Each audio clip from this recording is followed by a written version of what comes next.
झालेला आहे। तुमच्या कंबाईन मध्ये असा प्रश्न विचारला होता, त्यामध्ये स्वर संधी पण उत्तर दिलेलं आहे आणि अच् संधी पण ऑप्शन असणार आहे आणि दोन्ही उत्तर बरोबर सांगितलेले आहे। म्हणजे याचे जे पर्यायी नाव असतात ना ते लक्षात ठेवणं पण गरजेचं आहे। स्वरालाच काय म्हणतात संस्कृतमध्ये अच असं म्हणतात, म्हणून याचं दुसरं नाव काय तर अच संधी असंही याला म्हटलं जातं।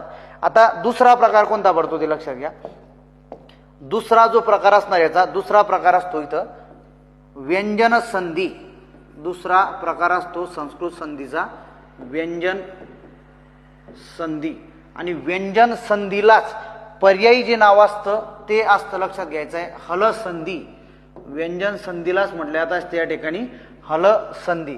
आता यासाठीही वर्णमालेमध्ये मी सांगितलं होतं तुम्हाला की व्यंजनालाच हल असंही म्हणतात, कारण की हे व्यंजन लिहिताना त्याला पाय मोडून लिहिण्याची पद्धत असते आणि पाय मोडून लिहिताना जे चिन्ह वापरले जातं त्याला हलचिन्ह असं म्हटलं जातं म्हणतात आणि ते हलचिन्ह व्यंजनासोबत येत असतं, म्हणून याला व्यंजनालाच काय म्हटलं जात असतं हल।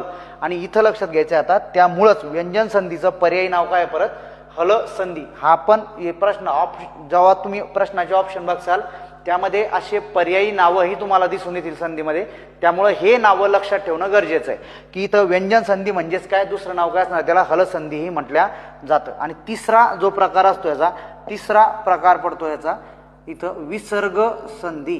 तिसरा प्रकार असणार या ठिकाणी विसर्ग संधी। आता याच्या व्याख्या काय असणार आहे काय नाही हे सगळं आपल्याला नंतर डिटेलमध्ये बघायचंच आहे। आता स्वर संधी म्हणजे काय की दोन वर्ण एकत्र येणारे जे असतील ते दोन्ही वर्ण काय असले पाहिजे स्वरच असतात, त्याला स्वर संधी असं म्हटलं जात असतं। आता व्यंजन संधी म्हणजे काय असणार लक्षात घ्या। व्यंजन संधी म्हणजे पहिल्या पदातील किंवा शब्दातील शेवटचा वर्ण हा व्यंजन असून दुसऱ्या पदातील पहिला शब्द हा एकतर स्वर किंवा व्यंजन असतो, तेव्हा त्याला म्हटलं जात असतं इथं व्यंजन संधी। नंतर विसर्ग संधी म्हणजे काय असतं लक्षात घ्यायचं आहे। विसर्गाच्या नंतर म्हणजे पहिल्या पदातला शेवटचा वर्ण काय असतो या ठिकाणी विसर्ग असतो आणि त्याच्यानंतर जर स्वर किंवा व्यंजन जर येत असेल तर मग त्या संधीला म्हटलं जात असतं या ठिकाणी विसर्ग संधी। हा व्याख्या तुमच्या लक्षात राहतील नाही राहणार याचा सध्या संबंध नाही, तुम्हाला फक्त कोणत्या घटकावर लक्ष द्यायचं आहे। आपण वर्गीकरण बघू राहिलो संधीचा, तो घटक तुम्हाला लक्षात ठेवायचा आहे की संधीचे मुख्य प्रकार मी सांगितले होते 3 आणि हे जे 3 प्रकार होते संधीचे, हे जे 3 प्रकार असणारे हेच संधीचे काय असतात तर मुख्य प्रकार असतात।